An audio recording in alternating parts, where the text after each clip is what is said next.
Good evening, and thanks for tuning in tonight. I'm Dr. Jonathan Sunkin, an orthopedic surgeon at Falmouth Hospital, and I specialize in hip and knee replacement surgery. This is Joint Explorations, a virtual education series focused on joint replacement. This is our second event of the series. After this evening, we'll be taking a short break, and we'll have several more events coming up this fall.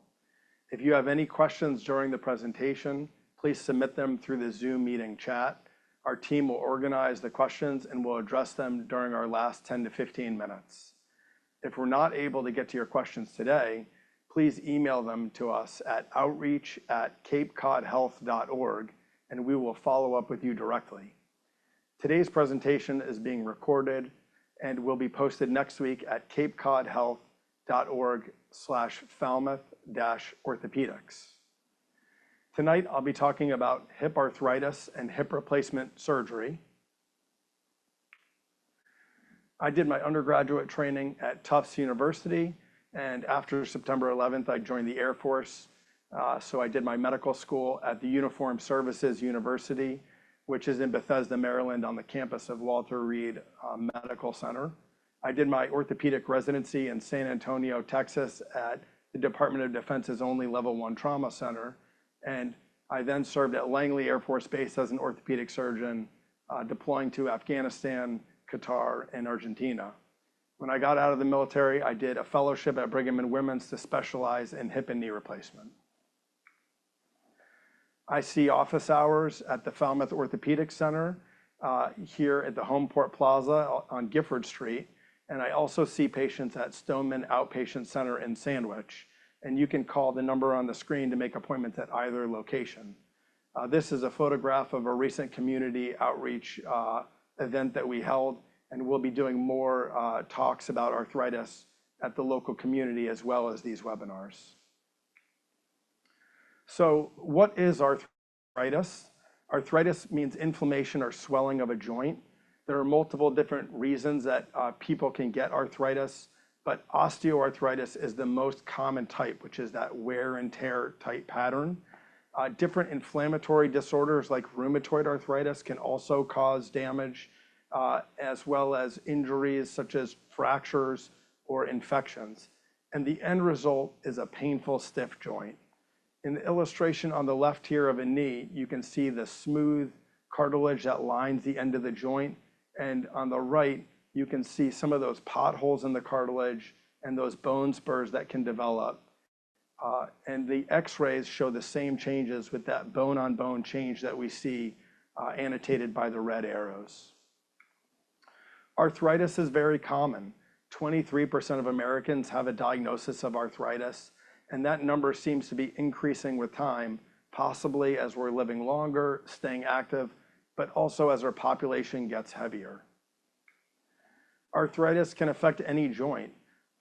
It can affect the shoulder, the knee, the hip, the spine, but arthritis in the legs tends to be more symptomatic because we walk on our legs, and knee arthritis is twice as common as hip arthritis. Tonight we're focusing on hip arthritis, and the hip joint is depicted here. It's a ball and a socket. The socket is the acetabulum, that's part of the pelvis. The ball is the femoral head, which is the top of the femur, which is the thigh bone. The cartilage lines both surfaces, and that's that gliding, cushioning surface that provides smooth joint motion. The labrum is a cartilage ring that goes around the hip socket, and that acts as a suction cup to further provide surface area for the joint. And the bursa is a fluid sac on the outer portion of the hip that can get inflamed and cause pain and can be confused with arthritis. Here in the picture, you can see some of those same arthritic changes as depicted on a hip, where some of that inflammation and potholes in the cartilage, and also the progressive bone spurs that we see at the time of surgery, and also on the x-ray, where you can see we've lost the joint space between the ball and the socket, and you get that bone-on-bone change as cartilage thins out, becomes softer, and even develops cracks or delaminates from the bone in a very predictable manner. And again, it causes a painful, stiff joint. Uh, Hip arthritis affects about 8% of the population at a time, and people will often complain about groin pain or buttock pain. Usually this is worse with deep bending, like bending over to trim toenails or put on socks and shoes. People will also have pain with stairs or rising from a seated position. And symptoms can flare up and calm down, but tend to worsen with time. The initial treatment for hip arthritis is anti-inflammatory medications like Advil or naproxen. Celebrex is a prescription anti-inflammatory that we can provide that's designed to avoid heartburn that can be common with those other types of medicines. Tylenol is an excellent pain medication as well. Usually rest can be helpful for hip arthritis in avoiding some of those deep bending positions that aggravate it. Some patients will use a cane or a crutch as well. Physical therapy and cortisone injections work very well for knee arthritis, but don't tend to last quite as long in the treatment of hip arthritis. Patients will often ask me about stem cells or PRP injections, and it's exciting to think that someday we'll be able to regrow cartilage. But currently, the American Association of Hip and Knee Surgeons does not recommend any of these biologic modalities for the treatment of advanced arthritis. The outcomes are still somewhat unproven, and they're expensive as insurance doesn't cover these benefits. And so when we talk about surgery, we're really talking about hip replacement, which is also known as a total hip arthroplasty. And on the image on the left, you can see severe hip arthritis, that loss of joint space. And on the image on the right, you can see the hip replacement in place, appropriately positioned. These are what the actual implants look like. It's a titanium stem that goes down the middle of the femur. It's got a ceramic ball attached at the top, and there's a titanium socket with a plastic liner. And that plastic liner is probably the most advanced part of the whole hip replacement, and it's designed to wear out with time at approximately 0.01 millimeters per year. The surgery is performed first by removing the femoral head or ball, which allows us access to the hip socket or acetabulum. We use a reamer to remove the minimal amount of bone from the pelvis, and we're then able to implant that titanium cup with the plastic liner before we place the titanium stem down the middle of the bone. And that's what recreates that smooth, pain-free surface. There's a few different ways that we can access the hip. I prefer to do what's called a direct anterior approach, which allows for X-ray to be used throughout the surgery. The incision is on the front of the thigh, and we avoid cutting or splitting any muscle. Instead, we go in between the muscles. I will also use the posterior approach, which involves an incision on the buttock, and that is a very tried and true approach that we've used for a long time, and it can be helpful for primary hip replacement as well as revision hip replacement. Both of these approaches offer excellent outcomes, and a hip replacement is an excellent surgery. The anterior approach is performed with the patient laying on their back. Again, we go in between the muscles, pulling the tensor fascia lata laterally and leaving the sartorius in place. And this is what's known as an internervous plane, meaning that those muscles are supplied by different nerves. So there's minimal chance of disrupting any nerves or structures in between the two muscles. We also preserve the strong posterior hip capsule, which is important for hip stability. And again, because the patient is laying on their back, it's easy to use X-ray throughout the whole surgery to ensure that the implants are the correct size, they're in an optimal position, and that I can measure leg lengths in real time and ensure that I'm matching the patient's leg lengths up. After surgery, we instruct patients on safe positions to keep their hip, and I tell patients to avoid hip hyperextension and external rotation, which are positions that most people don't really do in an everyday manner. The posterior approach, the patient is laying on their side, and the incision is placed on the buttock. We split the gluteus maximus muscle. We reflect the short external rotator muscles, which are then repaired at the end of the surgery. And this allows us to have excellent visualization of the structures, and the incision can be made as small as large as needed. After surgery, we tell patients to avoid deep flexion or internally rotating the leg to kind of keep the hip in a safe position as it heals. With anterior approach surgery, I first identified the anterior superior iliac spine, which is that bony bump, which is pretty easy to feel on the front of everybody's hip. The incision is then made just below and lateral to that. We then encounter the tensor fasciae lata muscle, which again is pulled to the side, and we leave the sartorius alone, which has a sensory nerve on top of it. Once we're underneath that sartorius muscle, I then push the rectus femoris muscle medially, and then it gives you an excellent view of the hip socket, the acetabulum. I use a special operating table called the HANA table to help me visualize the femur at the time of surgery. And this table lets me individually manipulate the position of the leg to better gain access to the femur. And so the hip is extended and externally rotated in order to, again, adequately visualize the femur. It also makes it very easy to use X-ray throughout the procedure. The instruments I used are curved, which again allow me excellent access to the bony anatomy through a relatively small incision. The middle image demonstrates a femoral broach, which is a file that we use to prepare the femur. And on the right image, you can see an acetabular reamer, which we use to prepare the hip socket to accept the cup. We use X-ray throughout the surgery, and fluoroscopy is a X-ray movie camera that we use. And that helps us start with the image on the left and reproducibly end up with a well-functioning hip replacement like we see on the right. These are images during surgery. And you can see here that that acetabular reamer is in the hip socket, and I'm using that to remove the minimum amount of bone and also to determine the appropriate size for the hip, acetabular component, that cup.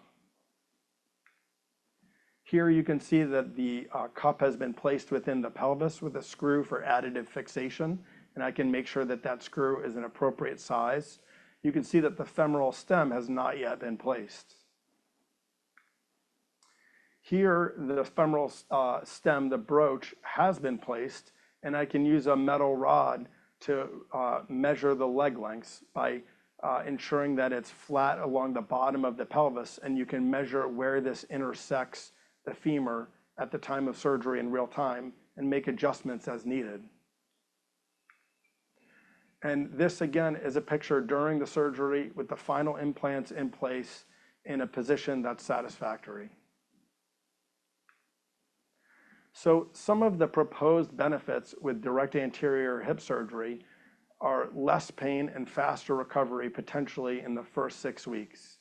I also find it beneficial that I feel that the rules are easier to follow after surgery, and it potentially decreases the risk of the hip dislocating. I also find it extremely helpful to use X-ray during the surgery and ensure that the implants are the optimal size and in the optimal position, and that my leg lengths are correct at the end of the case. After a typical hip replacement, patients are allowed to put full weight on their leg. We get you up and walking that same day, right after surgery. It's always amazing that most patients have very little pain after surgery, even though it is a major operation. Physical therapy is focused specifically on walking and walking safely, as well as avoiding falls. And a nurse and a physical therapist will come to your house after surgery for the first few weeks to work with you. Same day surgery versus one night overnight stay has become the norm for joint replacement surgery. And most patients truly are happy and more comfortable at their own home.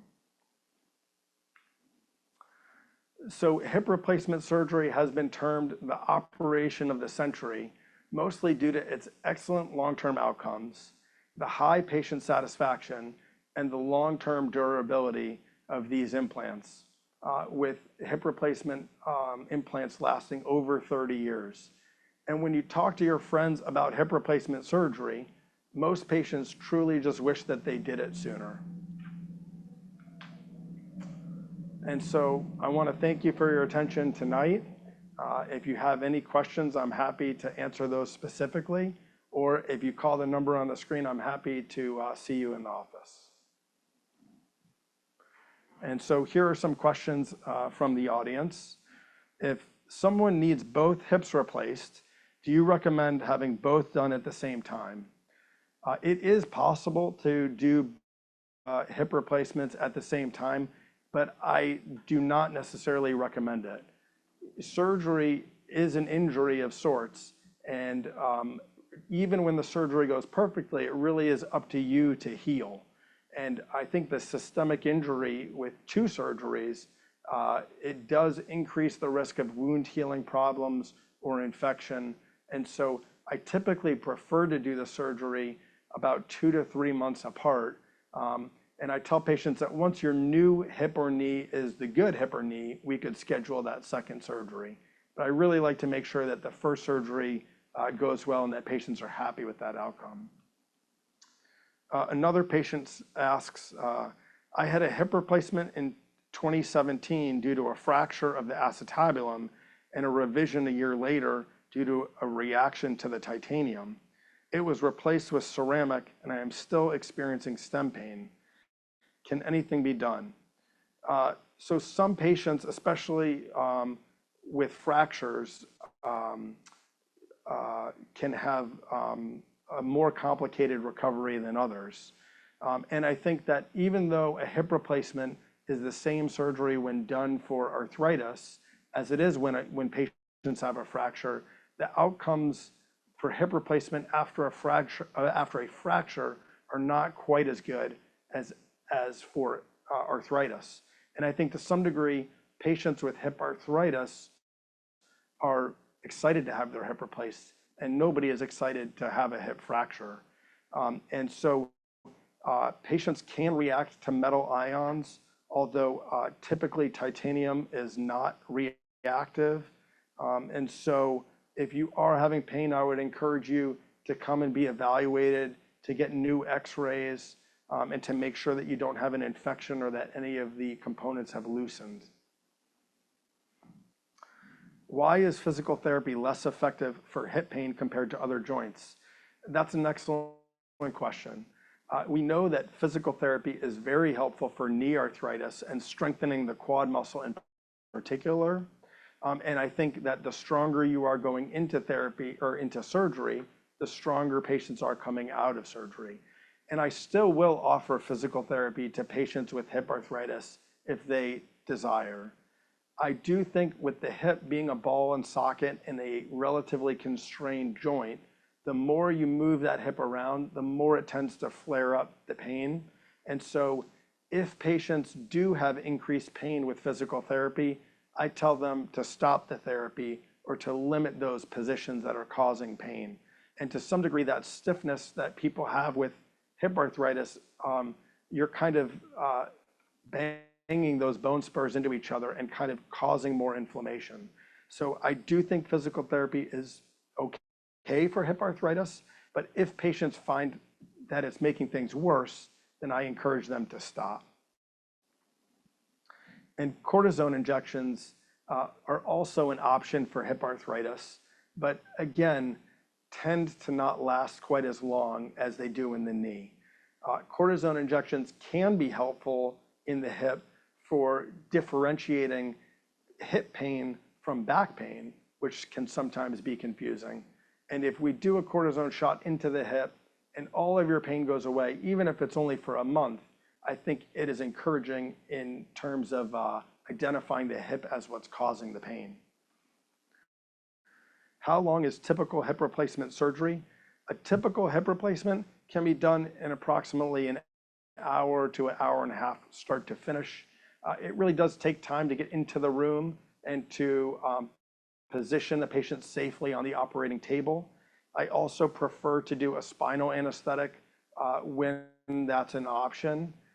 which also takes some time. And so it is about an hour and a half kind of start to finish that we're in the operating room.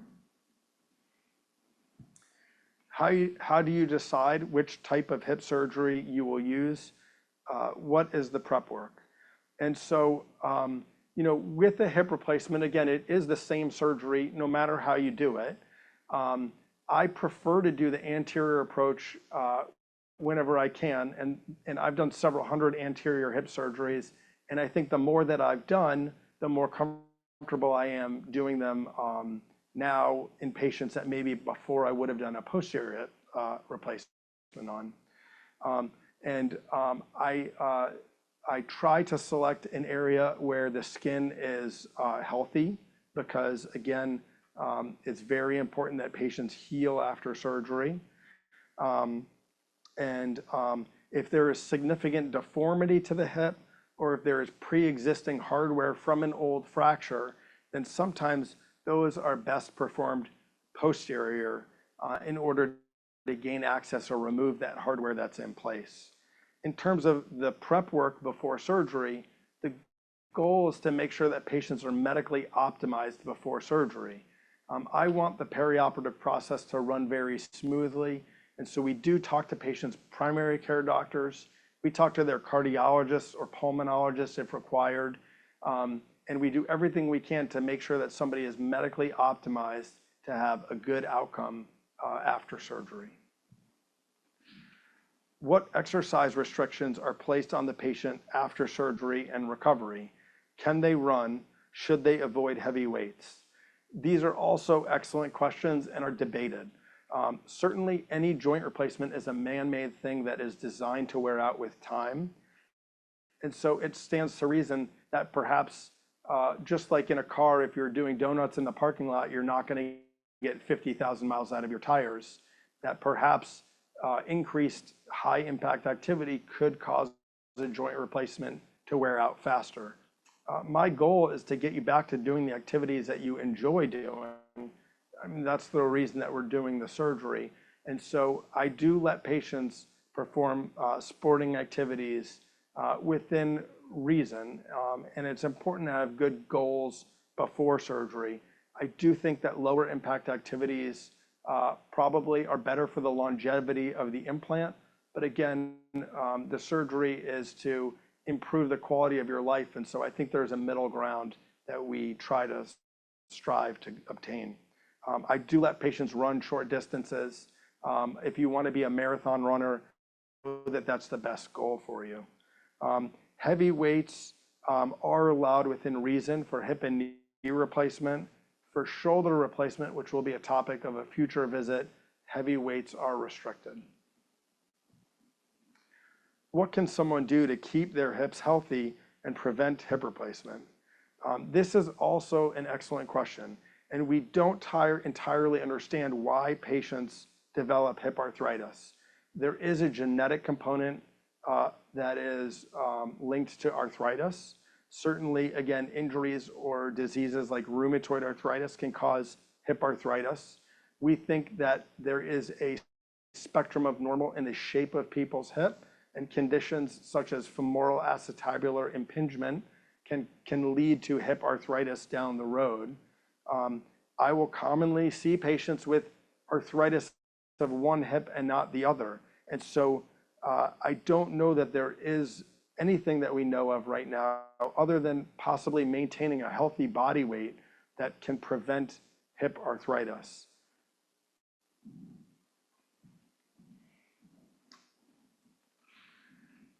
Do you also perform revision surgery? I do perform revision hip replacement surgery.